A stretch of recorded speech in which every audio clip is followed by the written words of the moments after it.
Saudara, memang belum diumumkan secara lengkap dari mana pandemi virus corona berasal, tetapi sedikit bocoran telah disinggung. Lalu dari mana sebenarnya corona berasal dan mengapa Asia Tenggara sebelumnya menjadi fokus WHO dalam melakukan investigasi? Kami berbincang dengan penasihat senior gender dan remaja untuk Direktur Jenderal WHO, Diah Sawinarsih. Mbak Diah, selamat malam. Jadi Selamat malam, Sofi. kalau didasarkan pada investigasi yang dilakukan WHO, sebenarnya dari mana virus corona itu berasal?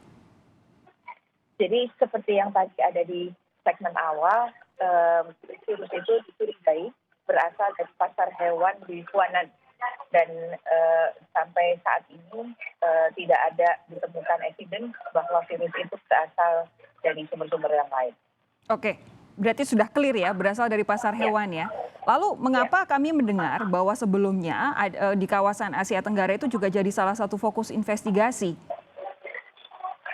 Mungkin karena ada banyak pasar-pasar hewan di Asia Tenggara, ada pola konsumsi tertentu yang melekat pada negara-negara di Asia Tenggara. Kalau pertanyaannya mengapa, tetapi berdasarkan evidence yang ada hingga saat ini, memang pasar hewan yang ada di Huanan ini yang menjadi sumber dari adanya virus corona dan bukan dari negara-negara lain di Asia Tenggara. Oke, saya ingin kembali lagi ke pasar hewan yang ada di Tiongkok tadi.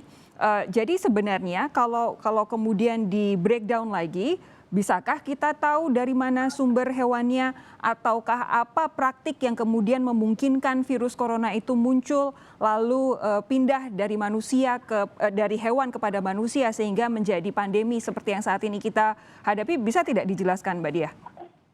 Oke, secara lengkap itu akan dijelaskan dalam laporan joint research atau joint investigation yang dilakukan antara WHO dengan pemerintah Tiongkok.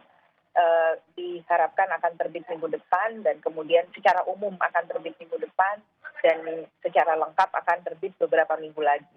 Yang saat ini di investigasi itu mengarah pada sumber penularan kelelawar, tetapi juga membuka kemungkinan adanya kemungkinan penelusuran dilakukan kepada hewan-hewan yang ada di pasar Huanan tersebut. Oke. Jadi yang dianggap rentan seperti misalnya kelinci atau hewan yang berpotensi untuk memberikan penularan itu yang nanti akan secara detail dijelaskan di dalam laporan ini.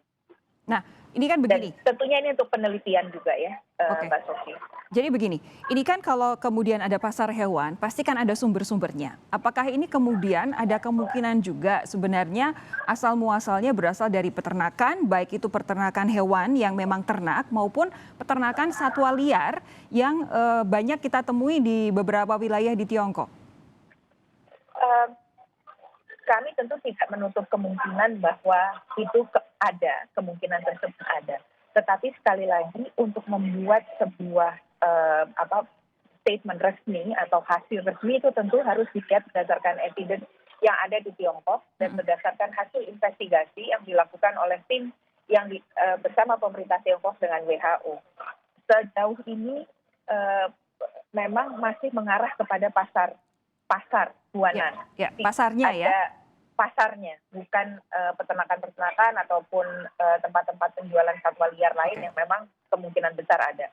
Saya ingin tarik ini ke yang dihadapi oleh masyarakat di Indonesia. Bagaimanapun di Indonesia, mayoritas pasar itu adalah pasar basah. Banyak juga pasar-pasar di Indonesia, di berbagai wilayah di Indonesia yang menjual hewan liar. Nanti tentu kita harus menunggu hasil investigasi yang lebih clear dari WHO, tapi apa yang bisa disampaikan oleh Mbak Diah kepada masyarakat Indonesia, karena di kita pasar basah masih banyak sekali, pasar-pasar yang menjual hewan liar juga ada di beberapa wilayah. Oke. Sebenarnya kesehatan manusia itu tidak pernah berdiri sendiri. Jadi kesehatan manusia itu selalu terkait dengan kesehatan ekosistemnya atau kesehatan hewan juga di dalam hal ini. Itu yang kita kenal dengan konsep One Health.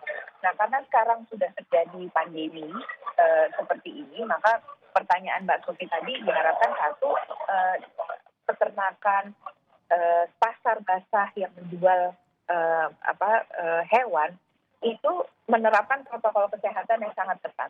Kebersihannya harus dijaga dan ini berlaku umum dalam pandemi atau tidak pandemi. Kalau misalnya hidup dalam peternakan atau hidup bersama satwa sering kita temui kan, ada ayam, ada betul. pelihara hewan-hewan yang lain, itu mengikuti protokol-protokol kesehatan yang ditetapkan, kebersihan tempat tinggal hewannya, tidak boleh berada dalam satu ruangan yang sama, hal-hal seperti itu harus dijaga selalu, dan kemudian dalam situasi pandemi tentu harus memperhatikan protokol kesehatan untuk manusia, jadi tetap pakai masker, dan kemudian kalau bisa memang memakai sarung tangan dan rajin-rajin mencuci tangan. Tetapi di luar itu semua, konsep One Health ini tidak boleh diabaikan. Karena kesehatan manusia dengan kesehatan hewan itu sesungguhnya itu integratif gitu. Sesungguhnya Betul. jadi satu. Betul. Jadi kalau kita hidup berdampingan dengan satwa, maka kebersihan satwa dan lingkungan tempat tinggalnya serta kehidupan manusianya dua-duanya makin harus diperhatikan. Iya. Oke. Apalagi dalam keadaan pandemi saat ini. Ini tadi yang saya garis bawahi adalah kesehatan manusia itu sangat bergantung pada kesehatan lingkungannya. Jadi tidak boleh melupakan kesehatan lingkungan sama sekali karena bagaimanapun alam akan punya cara untuk kemudian itu balik lagi ke manusia. Dan kita sudah buktikan dengan berbagai macam pandemi yang dialami oleh manusia sejak beberapa ratus tahun yang lalu begitu. Mbak Diah Saminarsi, terima kasih penasihat senior gender dan remaja untuk Direktur Jenderal WHO sudah meluangkan waktu untuk Sapa Indonesia Malam. Sehat terus, sampai jumpa. Sehat terus juga, Sofi. Itu sampai tadi. Ketemu. Jadi penutup jumpa kita di Sapa Indonesia Malam hari ini, saudara. Kita jumpa lagi besok.